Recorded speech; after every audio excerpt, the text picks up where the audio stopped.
নমস্কার, অরিজ অ্যানালিসিসে আপনাদের সকলকে স্বাগত।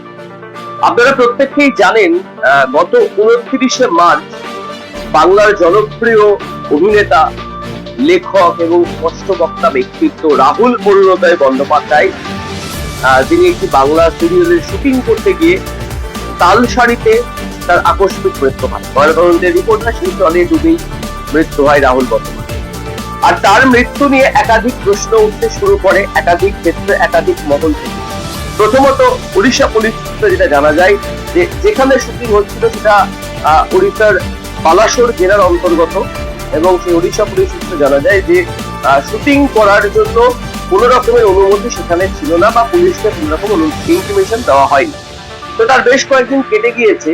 এবার রাহুল বন্দ্যোপাধ্যায়ের এই আকস্মিক মৃত্যুর জন্য আইনি দ্বারস্থ হলেন আর্টিস্ট ফোরাম এবং প্রিয়াঙ্কা সরকার, রাহুল বন্দ্যোপাধ্যায়ের স্ত্রী। রিজেন্ট পার্ক থানা কলকাতা পুলিশের অন্তর্গত। সেই রিজেন্ট পার্ক থানায় একটি 0 FIR দায়ের করা হয়েছে, অভিযোগ করা হয় আর্টিস্ট ফোরামের তরফ থেকে। তারপরে এই 0 FIR দায়ের হয় এবং ভারতীয় ন্যায় সংহিতার 3টি ধারায় মূলত মামলা রুজু করা হয়েছে।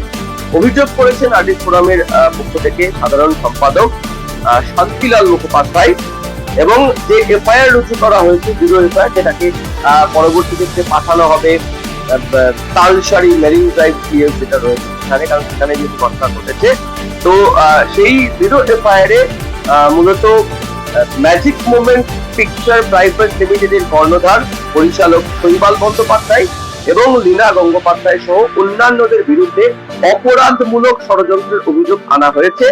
এবং অভিযোগ অনুযায়ী, যেটা পুলিশ সূত্রে খবর, যে পরিকল্পিতভাবে অবহেলাজনিত ও বিপজ্জনক পদ্ধতিতে শুটিং পরিচালনা করেছেন, যা জীবনের ঝুঁকিপূর্ণ, এবং এর ফলেই অভিনেতা রাহুল বন্দ্যোপাধ্যায়ের মৃত্যু ঘটেছে।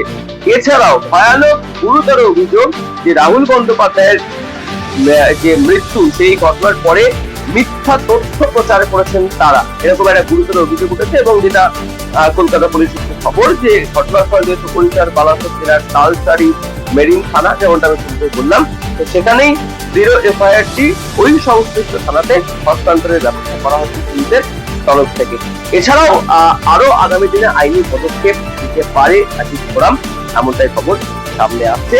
অর্থাৎ প্রযোজনা সংস্থার বিরুদ্ধেই এবার ভয়াবহ অভিযোগ তুললেন আর্টিস্ট ফোরাম এবং প্রিয়াঙ্কা সরকার। আর তার পরিপ্রেক্ষিতেই দায়ের হলো 0 FIR, রুজু করা হলো